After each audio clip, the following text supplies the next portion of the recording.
My name is Deb Quentel. I'm Director of Curriculum Development and General Counsel for CALI. And, excuse me? Don't put me first. Great. Hold on, I'm shifting our order here. I've invited a fabulous panel of 4 people, and when I actually sent out the call for people who wanted to join me on our session of how to use CALI lessons in your courses that you teach, I received many, many responses and asked that people join us in our audience as plants. So I know there are a number of folks that I recognize, and probably some I don't, that only know you by email, that you would be interested in sharing your experiences of how you use CALI lessons in your classes. Here's our plan. We are going to have our 4 panelists talk for about the first 40-45 minutes. We're going to have some questions and answers, and then also allow folks in the audience to share their experiences of how they use CALI lessons in their classes. Diane, you've become first. Let me introduce our whole panel. Well, I'll do it one by one, I guess. This is Diane Murley. I view people only for their impact to me personally at CALI. So Diane, well, I guess she works full-time for Sandra O'Connor, Arizona State University, as Web Services Reference Librarian. Web Services Reference Librarian. For CALI, she's an author and a member of the CALI Editorial Board, which is the entity charged with reviewing and helping me maintain the quality I guess I control quality of CALI lessons. So Diane, please, if you would share with us your experiences. Thank you.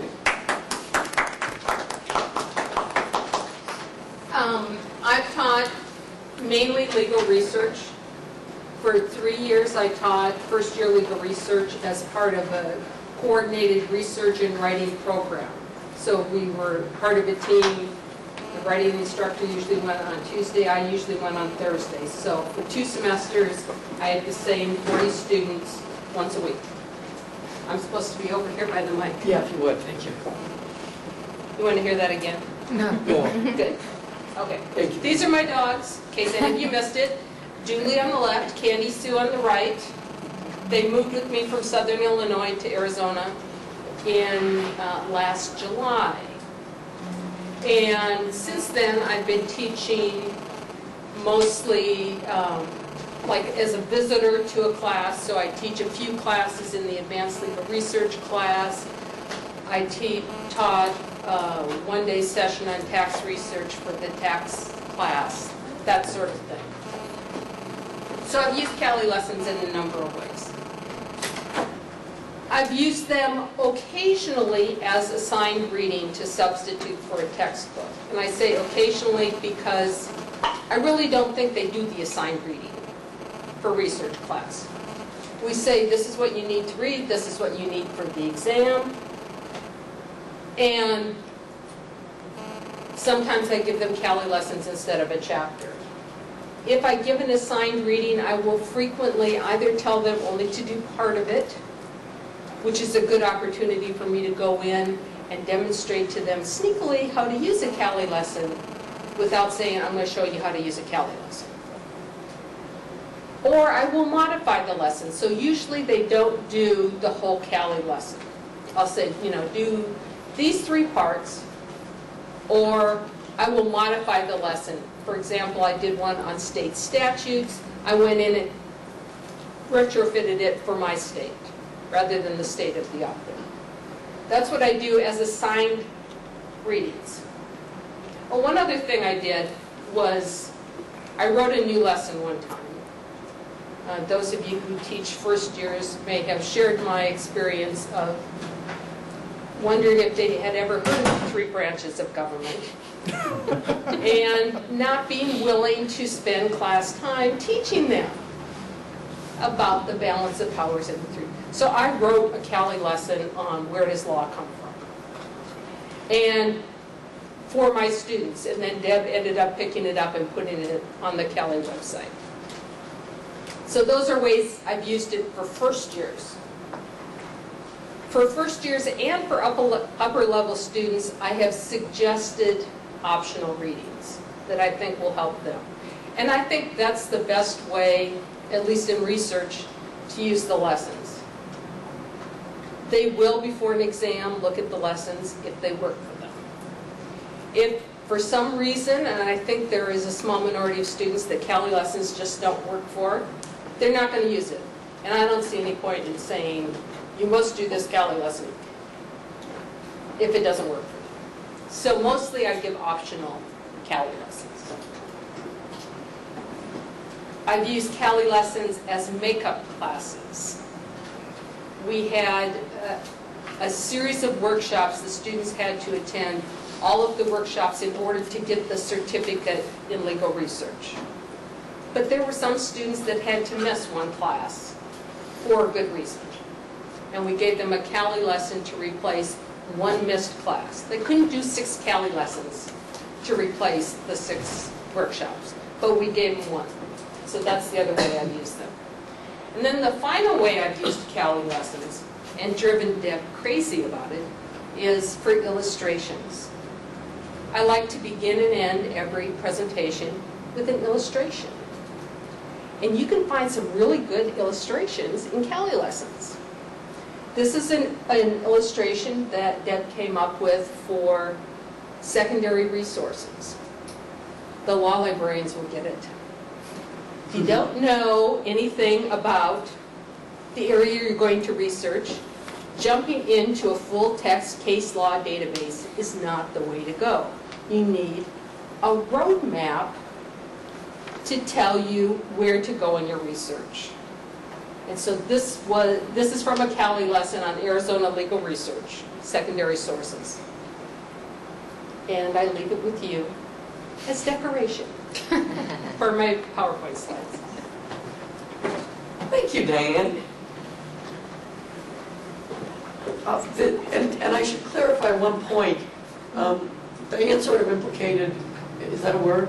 Implied, that's the word I'm after. She implied that maybe I had come up with this. I can't draw.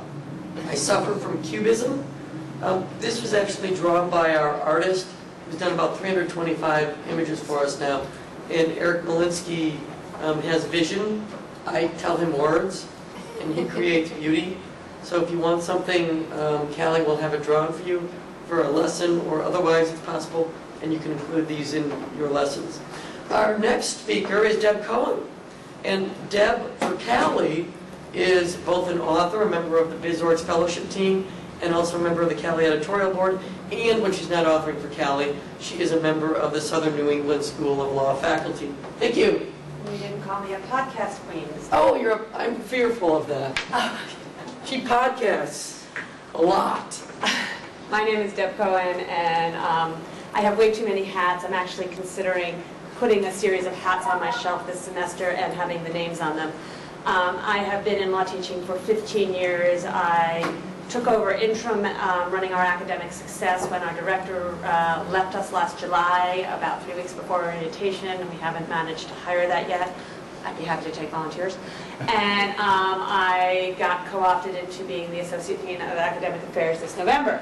So, CALI plays an important role in my life in many respects. I actually started with CALI back in, 96 or so, which dates me, I'm sure, with my lesson, which I was very excited to see made top 2 on the first-year program yesterday. And I've used CALI lessons in lots and lots of ways. I use them in academic success, I've used them in the classroom, I've used them in mini classes, and I recommend them to students in academic difficulty quite often. But let me back up. I now run orientation. Oh, I left that out. I run orientation. And as part of orientation, after years of realizing that people don't get CALI until well after they needed it, first-year students don't know intuitively to go, and most of us do not introduce it forcefully enough in the first day of class. So what I've done is I've made it part of orientation. There are a series of lessons, including Diane's. There's a great one on an introduction to anatomy of case, is it? Yes.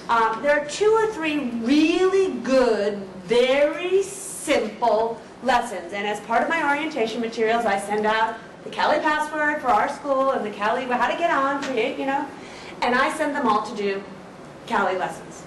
Because now they've at least done it. And when they're coming to orientation, they are more likely than at almost any other point in their career to actually do it. So that's how I make a point of introducing CALI, and then I reiterate it. I reiterate it in orientation, and I reiterate it when I have them in class. Now, I'm teaching contracts now as second semester, so sometimes I don't get to reiterate it as quickly as I'd like, but I try to get some of my colleagues to do it too. So the number one way I suggest using CALI is to introduce it to them out of the box, really make them do it, put it in part of orientation. How else do I use it? Well, having been a BizOrgs fellow, I have authored some of the lessons. And when the students figure that out, they are more inclined to go to the lessons. But believe it or not, that's not always enough.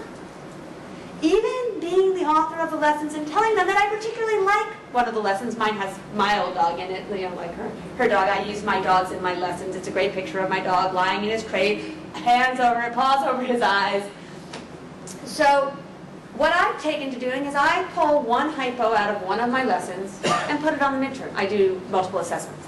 And so after that, invariably a bunch of people walk out of the midterm and say, oh my God, I had seen that question before. Sometimes I change the name, sometimes I don't.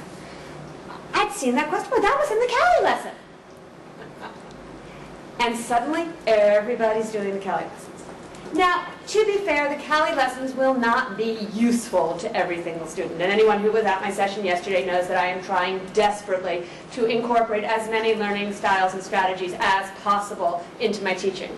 Because I feel that the more ways I can hit people and the repetitive ways in which I can hit people, the more likely they are to remember. Now, everyone knows I speak quickly, and I was just told that people are playing podcasts at extra speed. I can't even imagine what I sound like at... But the way I figure it is that if they hear it, if they see it, if I repeat it, they're more likely to remember it. And that's what it's all about, is giving them knowledge, letting them understand it, and put it into an analytical context that they can then apply to other places. And gee, that sounds like the first 4 or 5 steps of Bloom's taxonomy, doesn't it? So there is actually becoming a theory to my madness. Anyway, so other ways I use it. In my contracts class, I recommend the CALI lessons. And I have not been good here, and I every semester swear I'm going to be better, and we'll see, maybe this year will be the year. In some of my classes, I've actually gone through and listed the CALI lesson as recommended at the right point in the reading assignment, so that it's listed. In my contracts, I haven't been good about that yet, and so they don't tend to go to it very much unless they've already been. But those that do like them are more religious about going to it. So I use them in orientation, I recommend them in several classes, and I actually use them as a test question on a midterm to encourage them to go out and do it. And so I think I'll leave it with those being my 3 key ways that I use CALI, but I also use podcasts.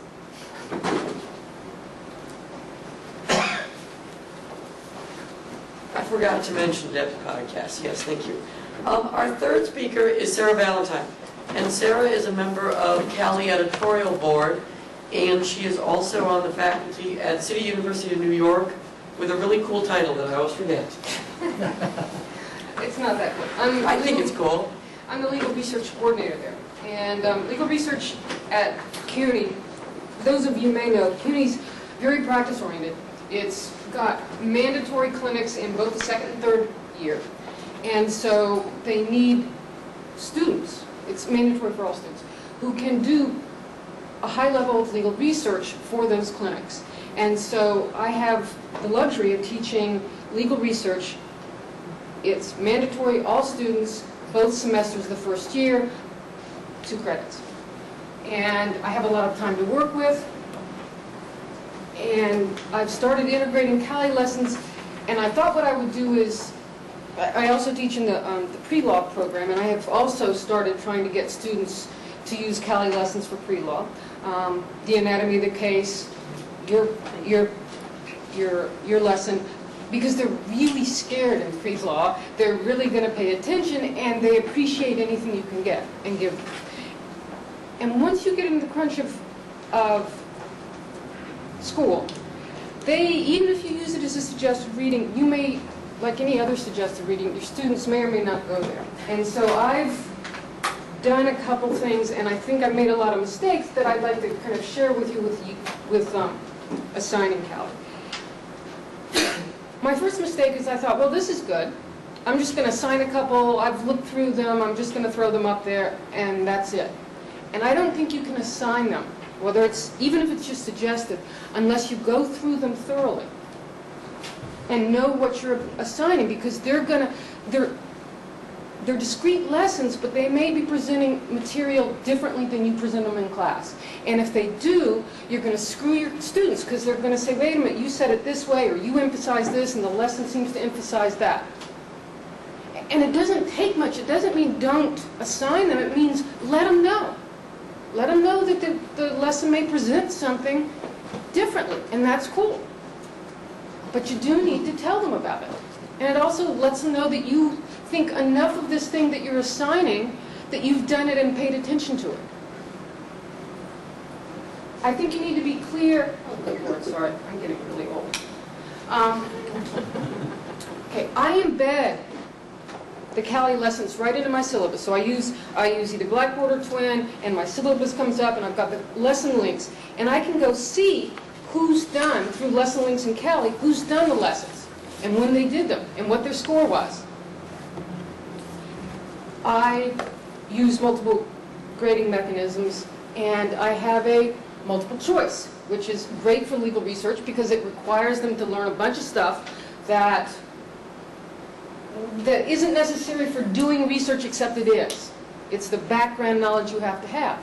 And law students respond to tests. I also use a multiple choice because it's, and I try to make sure that at least in the first semester, ours comes first because it's not necessarily all that analytical, and it gives them a break into handling a multiple choice exam. And I tell them that I am assigning particular CALI lessons to review for material that's going to be beyond the exam that's 20% of their grade. It gets them there. And it's also a good review. I mean, so you pick your lessons as carefully as you pick your reading. You can't just throw shit up there. You can't say, this sounds like a good lesson.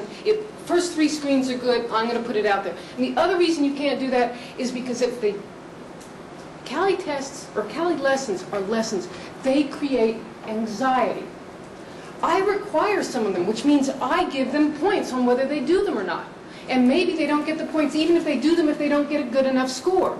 So that's anxiety. But also, there are little tiny tests in there. These are law students. It's a test. They get uncomfortable. They get nervous. So you have to think about it in that way. You have to listen to them when they were telling you whether it's working or not, or whether or not they're getting it. You have to be aware if the lessons screw up. Their computers glitch. There's some students who can't use computers. Their computers are too old. They can't download. Well, then you have to have the disk. They can't upload their score. You've got to be prepared. What happens if, 40 of my 50 students are uploading fine, but the other 10 can't? So I think ahead now. I didn't think ahead the first couple times. And I said, well, you can upload your score. You can print out your certificate, but you have to do one or the other. Don't panic if you get through and it's not uploaded. You can go back. So you think about it ahead of time. And I don't think you can use CALI lessons well if you don't put some time and thought into when you're using it, how they're going to do it, and how they're going to respond when they're doing it. I also have tried to think about how I use it. Am I using it for review? Or am I actually using some of it to introduce material for students who want to go faster and further and farther?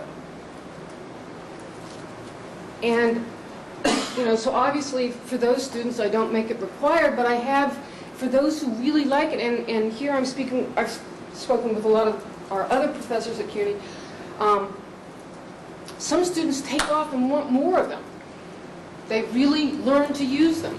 And so I also try to put some thought into, if people come and say, I want to go further here, to have some lessons there that can help them.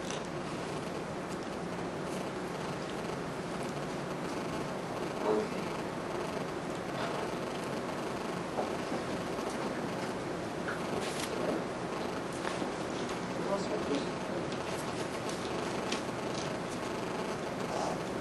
I think if you're going to have mandatory lessons, or even if you're going to have just required lessons, but they go to a particular class, especially if they're mandatory, have a drop-dead date. you either do this lesson a week before class or by class time, and the lesson links are great because the time comes out on them, or within a week. And for mine, if you don't do it within that period of time, you get no credit. Because I didn't have that the first time, and they said, well, you know, all this other things, I had a legal writing assignment due, I had this due, I had that due, can I just get to it later? And I said, fine, as long as you do it by the end of the semester. And that's fine, and they all did it. But if I wanted it to be the review for the multiple choice, it was wasted. The multiple choice was on week 5. You know, what? Yes, they're doing it, maybe they got something, but at that period of time, they're doing it at the end of the semester just to do it. If it's going to reinforce something in that one class, use it for that. Yes, they can go back if you're going to have a final assignment, and they know that they can go back. But have it reinforced within that period, that 2-week period, because then they're not connecting it to the class you want. So again, it's just thinking ahead of, and just like you're reading, you wouldn't assign a reading and say, well, I don't care if you read it all, you know, 3 weeks before the end of the school. You want them to read it at a certain period of time, and I think you want them to use the lessons at a certain period of time. And one of my other mistakes was I over-assigned them. I think you can assign too many, especially even if they're just suggested. But it's so easy. You can just link them right in your syllabus and say, oh, this is suggested and this is suggested, and it will just blow them out of the water. Some of them are 30 minutes. The anatomy of case, nice 30-minute introduction for the pre-law students. But some of them are an hour and a half. An hour and a half that is, well, you know, it's limited time for students. So again, either modify your lessons, and that's doable, or just be aware of what you're assigning. And like I said, I got a lot of negative feedback, well-deserved, by students who said, and this is what, you know, I went through the lesson, the hour and a half lesson I assigned, and I was looking at it saying, oh, this is interesting, I like this shit. I'm sorry, I have really foul mouth. I like this is fun. I didn't know how long it took me, because I was playing. I'd skip, I'd take whatever. Then they come back and they said, Professor, this took me all night. And that's an hour and a half if everything is running smoothly, and they don't have, you know, it's not an hour and a half if their computer glitches, or they for some reason that not all the testing mechanisms work perfectly all the time, and they start to get panicked, and that hour and a half turns into 2 hours, turns into 3, and they've got reading, and so just be aware, that's all. Be aware like any other thing you assign. It's a great tool, I think it helps a lot, but you can overdo it, and I certainly have. And those were my kind of things that I have done wrong, that hopefully if you decide to use them, you won't make the same mistakes that I'll make new ones this coming semester, but you won't make these. That's exactly. Thank you. And our final formal presenter is Ron Brown. Ron, for CALI, is a member of the CALI editorial board, and he's also an author. He's also a co-author, which I think is unique from being just an author. And he also is a professor of law at Nova Southeastern Shepard Broad Center. Law Center. Law Center. I know you have a PowerPoint. Can you get me started? Maybe. I didn't unplug it. Where? Good. Oh, here it is. See, just close my eyes. Yep. Yeah. So set right here. There, you're close. There you go. Different lens. There we go. Perfect. Well, thank you. Now you all understand why I don't have total faith in electricity. But I started out with CALI because my friend Joe Groman got a fellowship and drew me into it. And I work a lot with him, as you will see. When I started out, let's see if we can get this to go to the next slide. Okay, when I started out, what I was going to do is encourage students to use the CALI lessons outside of class. I had developed what I thought was the rule of 3 for things that were tough, like future interests, like the rule against perpetuities. And the rule of 3 was that they would run into something tough, and it was their responsibility to find out how it worked. I would facilitate that and push them in class. When it comes to anxiety, I provide that for them. And the rule of three was that whatever they had read third, they decided was brilliant and really explained it. Because I was keeping track of outside sources, and when I kept track, I would find which horn book, which outside source was the brilliant one, and then I would start assigning that and cut the route short. And what I discovered was there was no pattern other than what they read third was the brilliant one. And so it took three, and I was going to just simply add CALI as one of the three. And I figured that they would read CALI. Maybe that would even be a quicker way to get to the solution. And at least it would give them one alternative, something different than reading a regular textbook. And particularly they might want to use it as a review before they got to the exams. And with that in mind, and I apologize, I know for a PowerPoint this is too busy, but you should have seen it the first time because I just put my syllabus on and I've cut it down. And what I did was, you can see, is after an introduction about their background, I strongly suggest that you take advantage of this valuable secondary source. Now, many of us have made suggestions to students, and we realize that we would probably be more successful if what we did was simply prohibit them from using the source. Or maybe Deb's idea about hinting, or even giving that we might get an exam question from there, so they would think they were outsmarting us. I think this is a valid way to do it.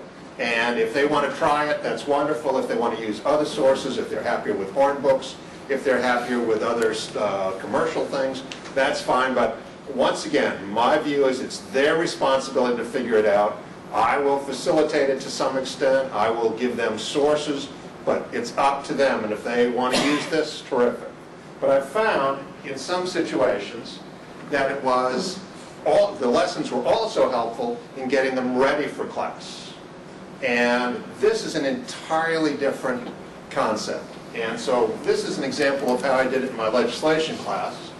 And there were certain lessons that I wanted them to have this information as a background. We don't use a regular case book for this. We use a book that I wrote about statutory interpretation, and that's the focus of the course. But it's a book aimed at lawyers. It's not a case book, and readings online. But here, for certain classes, for example, Class 5, where we start talking about their research paper, because it's a research seminar, what I have them do is do the plagiarism lesson. Their responsibility to get it done before class. They know about that. They know that you can't count on the web having a lesson or anything available that moment, so it's their responsibility to make sure they get it done in plenty of time. If they're not ready, any excuse they give me, like, oh, the web was down, I'm not very forgiving. That's when they'll get more excited, because they knew it was coming. They knew it was their responsibility to do it. But so you can see that there's some that are background. For example, class number 1, the CALI lesson on statutory interpretation. Now, I wrote that lesson because I wanted to have something right there. I knew it was good background in general. Every law student should have it. But really what motivated me was I wanted something to get them ready for that first class, to give them the background, the incentive, the idea. And this is a very important point, that you may find that there are CALI lessons that you would like, that here's where one would be really helpful as general background, as introduction. That's an ideal place to write a lesson, because you know there's a need for it. And that's primarily what has been our incentive. Mine alone, I did the statutory interpretation one on my own, but the others that I write with Joe are because we've discovered a need. Here's what we wish we had, and the next thing you know, one of us is doing a draft. And by the way, working together, that's a great way to do a lesson, because the interaction and trying it out on each other really it's fun, it's exciting. When one of us gets frustrated, the other keeps us going. That's great. So here's how we use this as getting ready for class and providing that background. And the alternative, and one other reason I use it, is for reinforcement or gap filling, particularly when you get into an upper class course. I teach real estate transactions. In real estate transactions, we use some con law, we use some civil procedure. Of course, everything they should know from contracts, basic property. And of course, at some point, no matter what you're doing, someone goes, we didn't cover that. You have my sympathy, and now that I'm done with giving you my sympathy, it's up to you to fill the gap. And a great way to do that is the CALI lessons. Now, one thing I do is, and here's an excerpt from our property course. One thing I do for this is, since they know what the gaps are, they know what's going to be reinforced, I tell them, here's the assignment. You have to do 22 CALI lessons this semester. 22 are required. And it's up to you to figure out which ones are most important to you. You verify this, and here are the details. You verify this by printing out the certificate. It only counts if you get 85% of the questions right, but of course you can keep doing it until you get the percentage right. Now, the downside that I have been told, and I don't take it seriously, is that there are students who, rather than really doing the lessons, to get the 85%, will game the lesson just to get the question right and get through. And my personal opinion is, if there's a person who is determined to get through this lesson unscathed by education, then fine, that is their choice, but it's also not going to be an excuse when the final exam comes and they haven't gotten all the benefit from this. Now, one advantage is this really makes them better, and it's an alternative as far as learning style. The other thing I like about this is they really, because they've done enough lessons, they really get the idea of how beneficial they can be. And they come back to me afterwards and say, well, nobody mentioned it in this other course, but I went online and found the lessons and they were great. And another place they really use them is bar preparation. They go back at the end of school because they know they've had this experience. And now they're going through the lessons, or they're finding new ones for things that are dim in their memory, missing from their memory, or the famous, we didn't cover that. It's wonderful for that, but they wouldn't do it if they hadn't been forced into the lessons at some point. Now, I have to admit that I find that there's something about the dynamic of forcing them to do it. And in fact, I would rather use the carrot, and I would rather use extra credit, because then it changes the dynamic. Now, if I had my druthers, I'd use extra credit as the methodology all the time, except when I'm assigning them as preparation. In our first year courses, we have a mandatory grade normalization. So we have a mandatory average. And my conclusion is, if there's a mandatory average, then extra credit is really not an accurate representation. Because if they don't do it, and everybody else does, then what they're essentially being done is scaled down. So I have stopped using extra credit in the first year because of that. Now they're assigned. But for other courses, extra credit. And they love that because they think they're getting double. Here's extra credit, which they like to do. And when they discover it helps them, and I try to make this as obvious as possible. This helps. This prepares you for the other classes. This prepares you for the exam. And so you're likely to get a better grade. And you get extra credit. Then they actually do it. And so here's the example of the way I did it. Once again, overstuffed with words. But the advantage is these will be obtainable from the wiki, whatever that word means. And so you can see here's, again, below is a list of CALI lessons because I wanted them to do certain ones and they had to do others to get the credit. You have to get at least 85%, you get a half a grade bump, but there are ones I wanted. And so this is real estate, what we call then real estate finance. We've changed it to be real estate transactions now. There's some contracts lessons because I wanted to make sure that they had reviewed those. They're part of contracts, but they're also used in real estate transactions. There's some what are listed under property. These are the contract for purchase and sale of land. There's our marketable title acts. Once again, we wanted a lesson in that. There wasn't one, so we wrote it to add to the recording acts. And what have we got? We've got some from professional responsibility because that's part of real estate transactions, particularly dual representation and conflicts of interest, and making sure they get that. we've got the background of, in case they didn't get it from contracts or property, the background about equity, so that I know that they have been encouraged. And hopefully they'll all go for this. In past years I have had the percentage of people doing the extra credit well over 95%. And amazingly successful, and they don't object to the lessons the way they do when they're assigned. Not that they get much sympathy from me, once again, but as you can guess, I'm at the tough end of the spectrum about professors. They get their love elsewhere. For me, they get a fire and get them going. And so that's the whole spectrum of lessons. So there's one other possibility, which is using the lessons in class. But I don't. Because in class, I have things I want to do, and I want the CALI lessons to be an alternative. On the other hand, others do. My partner, Joe. Now, he did the rule against perpetuities lessons, and he finds it very helpful to do excerpts from those and base a class on that to tie the CALI lesson in and reinforce the CALI lesson. So here's the kind of beautiful, from the CALI lesson class tool that you can have. And if you ever needed a class tool, it's the rule against perpetuities, because getting them to understand seems to take forever. Okay, it's a bad joke, but it's as good a perpetuities joke as you're ever going to get.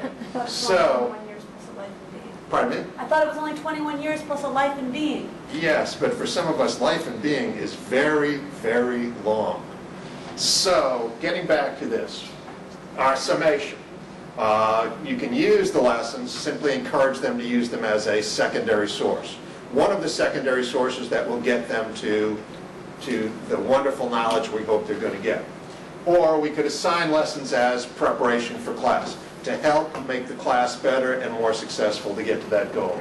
Or assign lessons as reinforcement or gap fillers for them. My favorite, the extra credit. You can either give specific lessons or let them pick a group, from, for example, you can say, pick a certain number out of the contracts lessons, which is what I used to do before the mandatory group. Do 22 contracts lessons. Usually, I found with a great number of them, they went beyond. But you could either do specific or a specific number for extra credit or in-class lessons. If anybody else has other suggestions, I'd like to hear them, because there are other possibilities, I'm sure. And thank you all. Well, I have a question for you. Why 22? Because 23 seemed too many, and 21 just... Was too close to the rule against perpetuities. The amount of time is the question. How many could I assign and feel comfortable? And messing around, 22 seemed to come out right. And I couldn't find any bad luck connected with the number 22. Love the reason. How many weeks in your semester?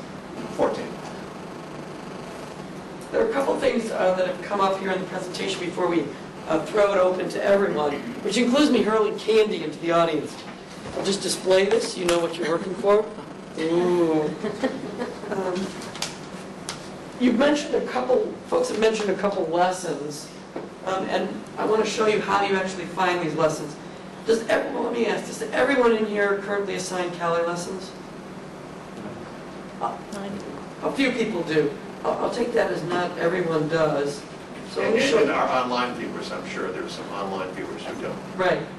Oops, I didn't think I spelled my name right. What do I do? The first thing you do is go to the CALI website and log in. No, thank you. Can you show lesson links from here? Yeah, I It's can. kind of- And this is logged in. There are a couple ways to find lessons. There are 4 ways, actually, as I count them.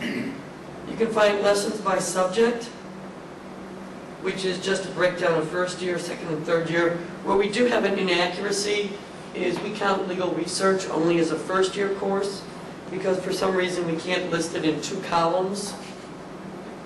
So if you're doing an upper level legal research class, you have to ask the students to look in legal research. So you look by subject matter, and then you look under, and then you just browse. This green check mark and this entire listing is all the lessons that I have worked in. CALI has 725 lessons. Just by the nature of my job, I probably work through a freakish number, that being a high number. So let me just scroll down to the regular world. These are alphabetized. So I'm signed in as a faculty member. You all should have access as a faculty member. And you notice that faculty members have this special category called Note to Law Teachers. And the click here is a live link. So I can click here and see any text, any lesson in a text format. This fancy feature is called lesson text.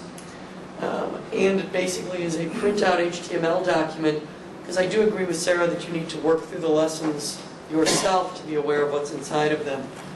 And this allows you to print it out, take it home, sit in a comfy chair. I wanted to call this feature Comfy Chair.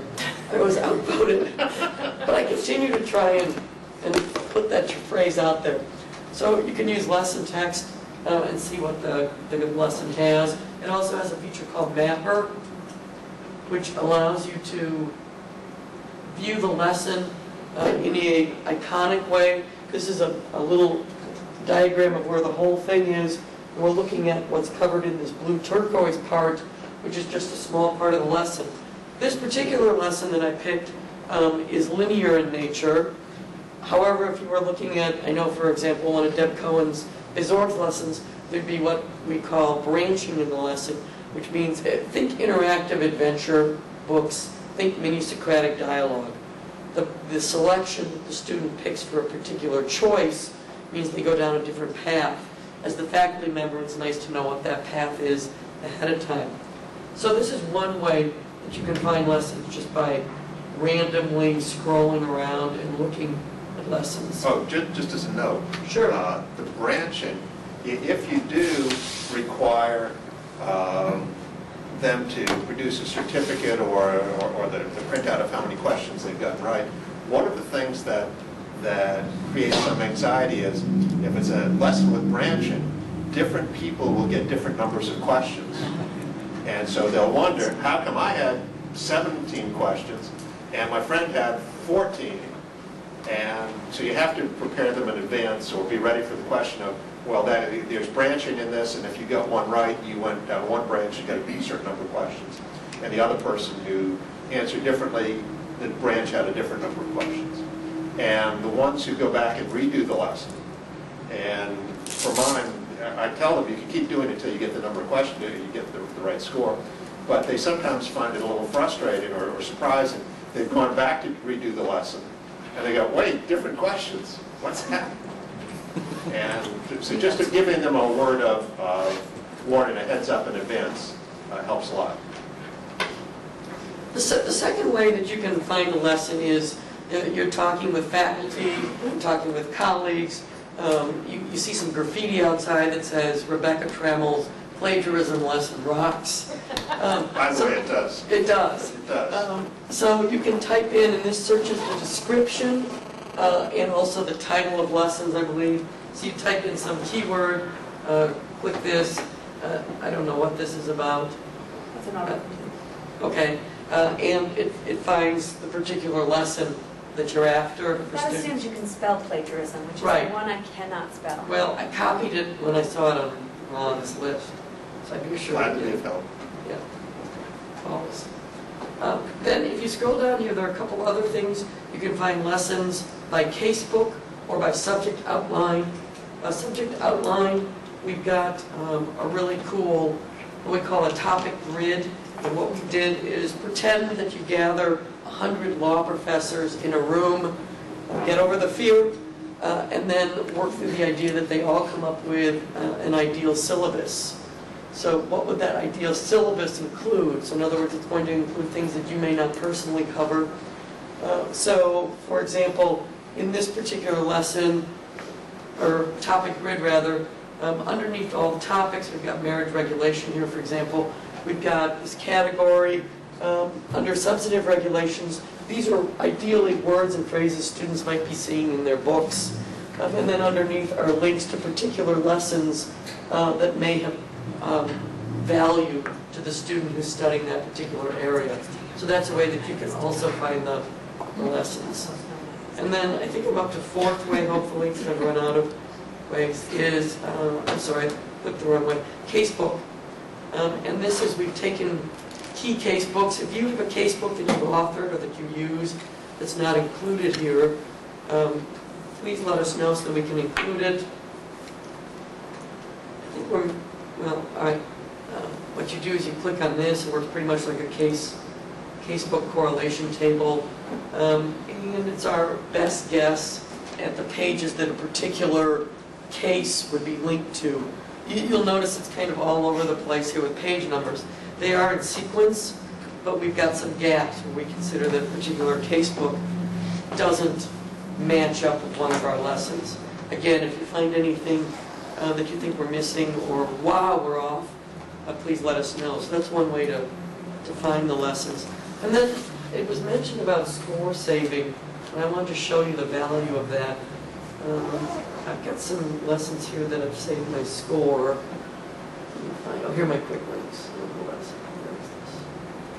My lesson links. These are lessons where I work playing the role of a faculty member, have created some courses, and I have loaded particular courses. So I was teaching a course called AALL Sample Course in the summer of 2005. I'm one of those faculty members who never updates, so I'm going to stick with that course. It's fabulous. And I've got courses ranging from architectural works to alimony in there. It's a cross-curriculum course. And I've got only one student who's worked through architectural architectural work so far. I click on details, and I see that student happens to be me. And I've done a whopping 34% that I'm pretty proud of, sadly. I would not be getting extra credit. I can click on, if more students had worked this, it would list all the student names. I can click on the saved score, and what I see is this amazing certificate. It tells me that I've worked, pointing my screen does nothing for you. I've worked 8 out of 23 questions for a score of 34%. And here's the valuable part. I can scroll down here and see exactly what questions the student got right or wrong. So imagine a student is coming into your faculty member's office, they've worked through a particular lesson, the faculty member can see where they went right or wrong. It also harvests essay questions. This particular essay question, this is exactly what the student typed in, because the student's a huge fan of the Partridge Family. Can't say enough about the Partridge Family.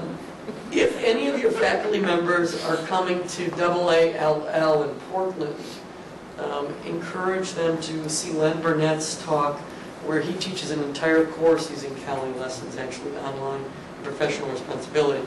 So at this point, I would like to throw it open to those of you who also teach or have questions about how you can include promoting lessons at your school with CALI, or how you particularly use it in your lesson. I have candy. You can also find lessons by author. Oh, that's true. Which the kids catch on to very quickly. Right. Because If then you're they an author, they go, do. if you did a lesson, that's probably what you think is important. And damn right. So with the ones who catch on, it gives them an incentive to follow up and do those lessons. Right, so here are all Ron's lessons. So his students... You got to draw a mustache on You can give them a new picture. Yeah, you should send me a new picture, Ron. You don't like that? Send me a new one. Things No, to I'm do. kidding. All right. Deb, Yeah, real quick, Teresa. if we were going to use one of Ron's lessons as it is, and we wanted to link it in Blackboard, I didn't have Blackboard right. up, but Thank you. just point me in the right direction. Absolutely. There are a couple cool features on the website. First of all, About. and it lists CALI staff, and it lists my phone number, so calling CALI is always a good idea. Support under FAQs. There's a FAQ here. The feature you're after is called Lesson Link. And Lesson Link allows you to create a unique URL that you share with your students, which means you embed it directly into your syllabus. So you can have students go directly to that version of the lesson, and then you can check what their score being saved is. They need to come to the lesson through auto-publish or Lesson Link for you to see the student's score. If the student is just using the lesson on their own, you cannot check their score on the website. Now, students game the system here by working the lesson on the website and then coming and following your link and doing it. I'm sort of along the lines of Ron. If they want to work through the lesson 4 times to then come to your version of the lesson and work through it so they get 86%, win-win. I think that's fabulous. And the lesson link is pretty easy. You just tell them, look, here's, especially if you have an online syllabus, here's the syllabus, go through this, it's hyperlinked in your syllabus, you bring it up, click there, and you're in. Our FAQs try to be detailed, and so we literally take you through all the screens one might encounter. Their FAQs are great. Yes. They are very helpful. So I'm new to the law school work. Welcome.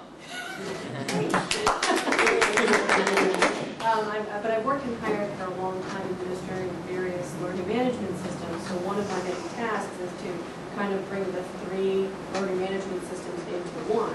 So when I got introduced to CALI, I went to the lesson link and I did that. And I started going one by one by one.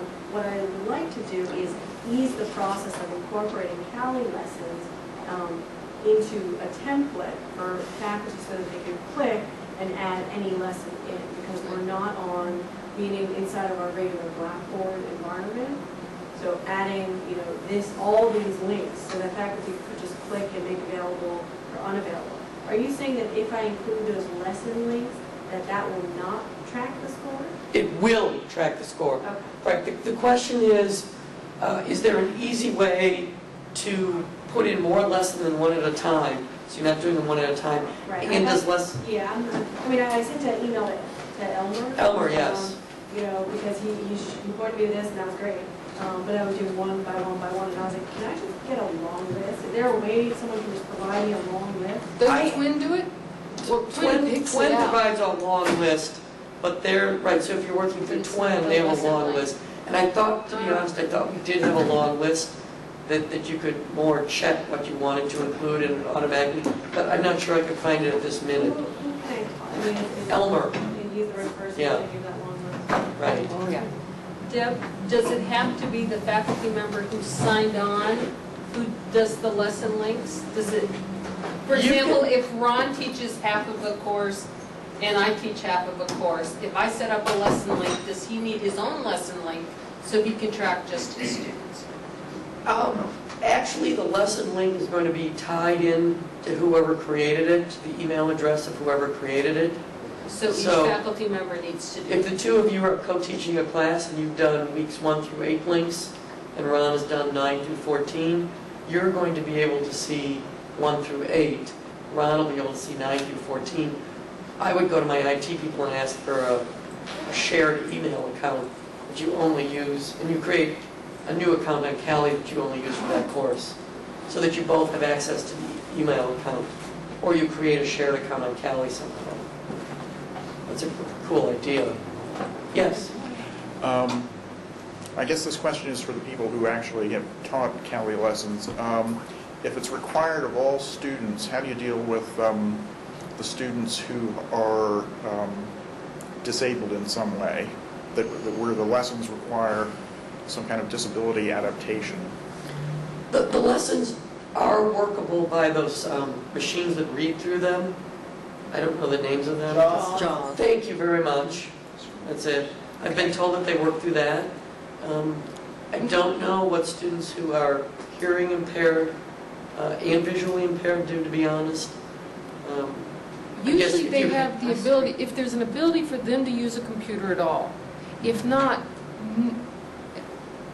most of those people have assistants or helpers or people who come to class with them, And it's perfectly fine for me if that, I mean, they're translating from whatever they're seeing to, they'll either speak it or type it or whatever for that student, in the same way that they would handle any other kind of exam situation. I have not come across someone who couldn't use it on the computer and didn't also have a helper. So I don't know.